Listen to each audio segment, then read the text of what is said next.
are planning a massive event. Oh. Like a really massive event. Right. Maybe it's your wedding, or maybe it's this high-stakes corporate retreat, or even just a really sprawling, chaotic, multi-generational family reunion. Oh, those are the most chaotic. They really are. Yeah, we are. And, you've poured your heart, your soul, and frankly, a slightly terrifying amount of your own capital into making this thing flawless. Absolutely. You've curated the menu down to the specific dietary restrictions of your third cousin.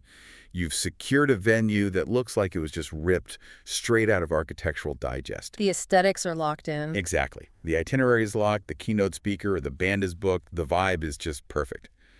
But then it's about, 2 weeks before the event, and the text messages start rolling in. Yep. I know exactly where this is going. Hey, where are you guys staying? Is there a hotel near the venue? Uh-huh. My short-term rental just canceled on me. What do I do? The panic texts. The panic texts.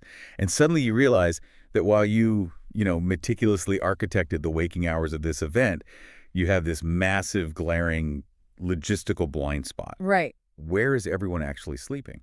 It's incredible how common that is. It really is the ultimate blind spot in event architecture. Yeah. We get so hyper-focused on the spectacle of the event itself. Right, the dinner, the dancing. Exactly, the presentation, the ceremony. We just completely neglect the foundational infrastructure required to simply get human beings into the room in a state where they're actually ready to participate. It's the invisible infrastructure. That's a great way to put it. And when that realization hits you, it is so stressful. Yeah. Because, booking accommodations for out-of-town guests is the hidden bedrock of literally any successful gathering. Absolutely. If you ignore it, you are basically outsourcing the reliability of your entire event to the whims of the local real estate market. Mm-hmm. And, your guest travel savvy, which is usually very low. very low. But when you handle it proactively, the relief is palpable, because taking control of this one specific element, the lodging, it just magically solves half the friction of event execution. It really does. And that is exactly what we're unpacking in today's deep dive. Yeah, and we have a really highly practical stack of source material today. We are analyzing this comprehensive planning guide that's heavily associated with the platforms Weddizer and masterstevemind. Right. And, on the surface, this guide operates as a masterclass specifically targeted at weddings. It covers the mechanics of hotel blocks, group rates, and just creating a stress-free planning pipeline. But it's broader than that. Exactly. Yeah. What is truly compelling here, and why we're looking at it today for this deep dive, is how universally applicable these principles are. We're talking about behavioral economics and hospitality management. Yeah. While the Weddizer guide uses the framework of a wedding, the logistics, the negotiation tactics, the psychological insights, they apply to literally any major coordinated travel event. Right, which is why our mission today is to take you, the listener, from feeling like this overwhelmed, panic administrator and transform you into a strategic hospitality director. I love that. A strategic hospitality director. That's what we're going for. We're going to use the Weddizer methodology to map out a seamless, financially insulated, and just memorable guest experience. Because when you crack this code, you are not just reserving beds. No, not at all. You're fundamentally altering the psychological posture of your attendees before they even arrive. And that psychological posture is exactly where we need to start. Because we have to separate the concept of shelter from the concept of hospitality. Okay, unpack that a little. Well, the Weddizer text lays out several tangible benefits to managing guest lodging, right? It shows thoughtfulness, it reduces costs through volume discounts, and it centralizes your logistics. Sure, the practical stuff. Exactly. But if we dig into the underlying mechanism, what you are really doing is mitigating the inherent cognitive load of travel. Oh man, cognitive load. Let's explore that, because the anxiety of travel is a very real, measurable thing. Very real. I mean, arriving in a new city, or even just a new part of a familiar state, it's inherently disorienting. Yeah. You step off the plane, or you pull off the highway after a 4-hour drive, and your brain is immediately forced to process this barrage of new variables. Right. You don't know the geography. You don't know the local traffic patterns. You might not know the safety profile of the neighborhood you just booked a random Airbnb in. Exactly. But if you, as the host, provide prearranged, vetted lodging, you are acting as a local guide. You're essentially telling your guests, hey, I've surveyed the terrain, I have deemed this location optimal and secure. You could just offload that mental burden. You are completely removing decision fatigue. Yes. Because think about a guest who has to spend 3 hours researching neighborhoods on map applications. Ugh, the worst. Right. Cross-referencing endless, often contradictory online reviews. Calculating whether their chosen hotel is actually a reliable transit ride from your venue. That guest is expending energy that should be reserved for your event. They arrive completely depleted. Exactly. By pre-selecting the accommodation, you're creating a frictionless entry point. And it changes the entire momentum of the weekend. They show up to the welcome reception with a full battery, instead of showing up stressed because they, I don't know, got lost trying to find a parking garage. Exactly. But beyond just reducing that friction, the Weddizer guide hints at a secondary psychological effect that I find super fascinating. Oh, the community aspect. Yes, the concept of physical proximity creating a really specific behavioral dynamic. Keeping your guests together physically creates what feels like a closed ecosystem. Right. In sociological terms, it's temporary community building. Yeah. When guests stay in the same location, the boundaries of the event expand. The gathering doesn't just happen during the scheduled hours at the primary venue. Right, it bleeds over. It bleeds into the interstitial spaces, the hotel lobby, the elevator banks, the breakfast area. It's the adult equivalent of the summer camp effect. Yes. That's the perfect analogy. Like you run into your colleagues or your extended family while you're just grabbing coffee and sweatpants. And that informal, unstructured interaction actually builds more camaraderie than the formal plated dinner does. It does because it lowers the social guard. And furthermore, from a purely operational standpoint, centralizing your attendees creates a communications hub. Which is so vital.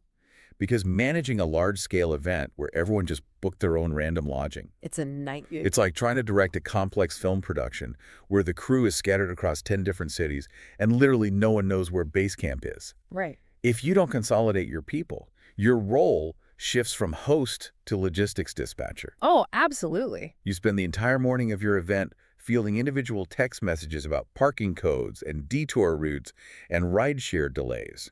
And if you are the host, your time and your attention are your most valuable and most scarce resources on the day of the event. Yes. Centralizing the accommodations protects your time. Okay, so if we accept that taking over this cognitive load and centralizing the group is operationally essential, the immediate next hurdle is how to actually secure that real estate. Right.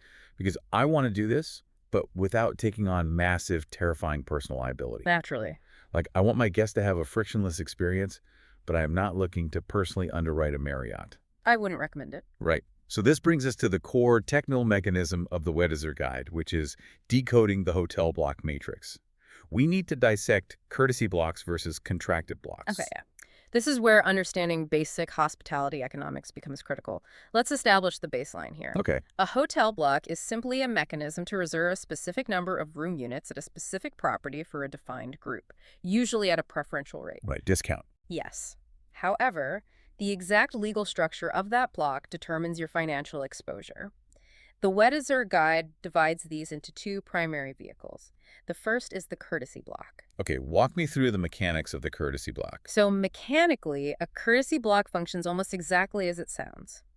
The hotel extends the courtesy of holding a set allocation of inventory for your group at a locked-in price. Okay. The defining characteristic of a courtesy block is the complete absence of attrition liability, meaning you have zero financial obligation for unsold inventory. Oh, wow. Right. If you request a hold on 20 rooms and your attendees only consume 5 of them, you are not billed for the remaining 15. That's amazing. Yeah, at a pre-agreed date, which is usually 3 to 4 weeks prior to the arrival date, the hotel simply sweeps the unsold rooms from your block, and they just return them to their general open market inventory. Okay, honestly, that seems like the perfect financial vehicle. It is very safe. It's all upside. You secure a rate, you group your people together, and you carry literally zero risk. Why does any other type of block even exist? Well, because the hotel industry operates on the principle of perishable inventory. Perishable inventory, like groceries. Exactly like groceries. A hotel room is the ultimate perishable good. If a room sits empty on a Tuesday night, the revenue potential for that specific Tuesday is gone forever. Right. It cannot be warehoused and sold on Wednesday. So therefore, Hotels utilize these highly sophisticated algorithmic yield management systems. Okay. They predict demand and maximize what they call RevPAR, which is revenue per available room. RevPAR. Got it. So from the hotel's perspective, a courtesy block represents an opportunity cost. Because they can't sell it to anyone else. Exactly. They are taking rooms off the open market without a guarantee of revenue. Because of this, courtesy blocks are inherently limited. A property might only permit a maximum of 10 to 20 rooms to be held on a courtesy basis. Okay, so I have 100 guests, 10 rooms isn't going to cut it. Precisely. And furthermore, because you are not guaranteeing the revenue, the price discount they offer you will be pretty minimal. Which introduces the alternative vehicle. Yes, the contracted block. Okay, this is where we transition from a simple, polite reservation into an actual financial options contract. That is exactly what it is. A contracted block is a binding bilateral agreement. You are signing a contract that commits you to consume a specific number of rooms, or at least a defined percentage of a larger block. Right. Because you are actively removing the risk of that perishable inventory from the hotel's balance sheet and placing it onto your own, the hotel rewards you. With a bigger discount. A much deeper discount on the room rate.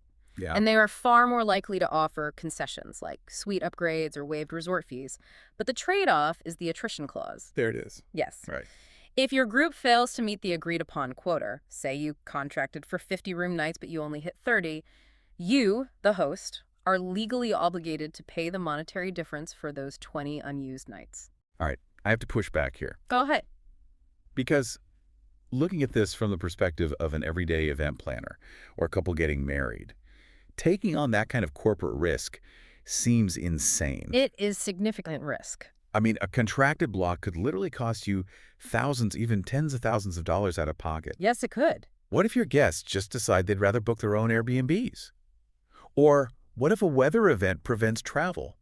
Why on earth would an individual consumer ever sign a contracted block unless they had an absolutely ironclad, mathematically guaranteed RSVP list? You're accurately identifying the risk profile. And the truth is, for the vast majority of standard domestic social events, they shouldn't. Really? Yeah.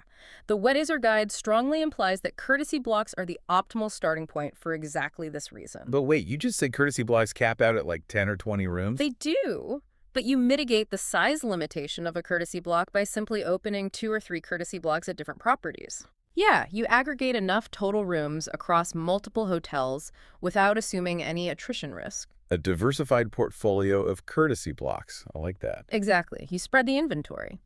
However, to answer your question about why someone would take the risk of a contracted block, you have to look at the scale and the specific demographics of the event. Okay, give me an example. Let's extrapolate.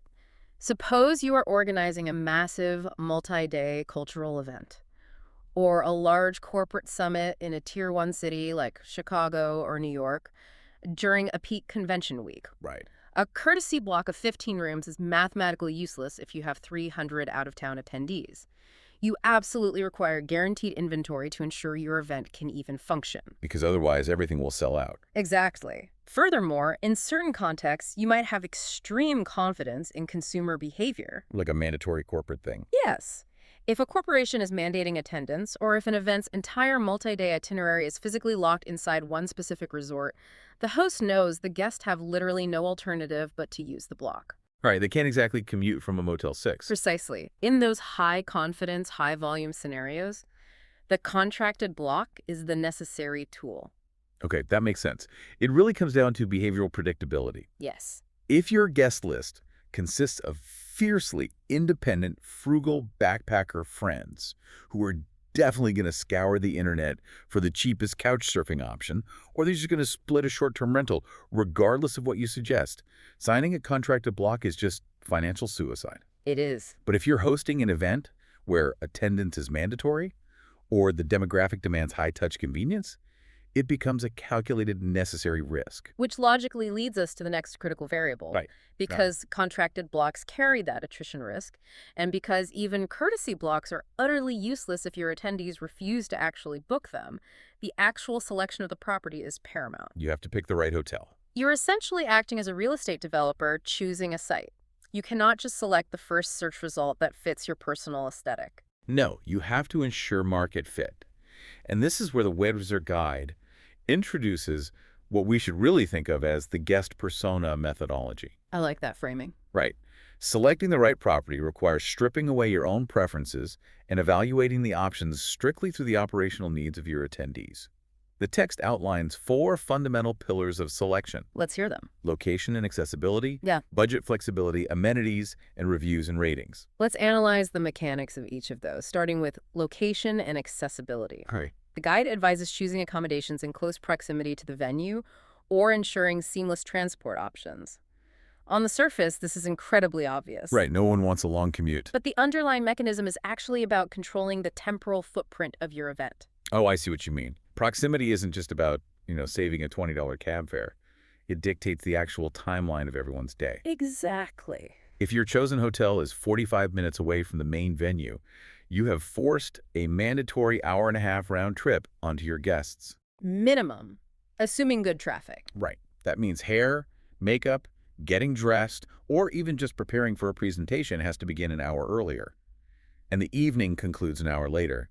You are drastically stretching the physical stamina required to participate in your event. You are introducing fatigue into the system. And from a risk management perspective, every single mile between the bed and the venue is an opportunity for a logistical failure. Traffic accidents. Traffic accidents, unreliable rideshare availability, guests just getting completely lost. Proximity neutralizes those variables. Okay, the second pillar is budget flexibility. And the guide emphasizes offering options at varying price points. This is where I think a lot of hosts fail, because they project their own budget onto their guests. It is a very common error in portfolio diversification. You have to analyze the socioeconomic variance of your guest list. Yep. You might have a 23-year-old recent graduate and a retired, highly affluent executive attending the exact same event. They possess vastly different financial capacities, but both require lodging. Right. And if you only secure a block at a luxury 5-star boutique property at, say, $600 a night, you are implicitly sending a message. You are. You're telling the younger or more budget-conscious attendees that the aesthetic continuity of the event is more important than their financial comfort. It creates immediate friction. It creates resentment. Exactly. You have to provide a diversified offering. You need the luxury option, sure, but you also need a highly reliable, mid-tier corporate chain down the street at $150 a night.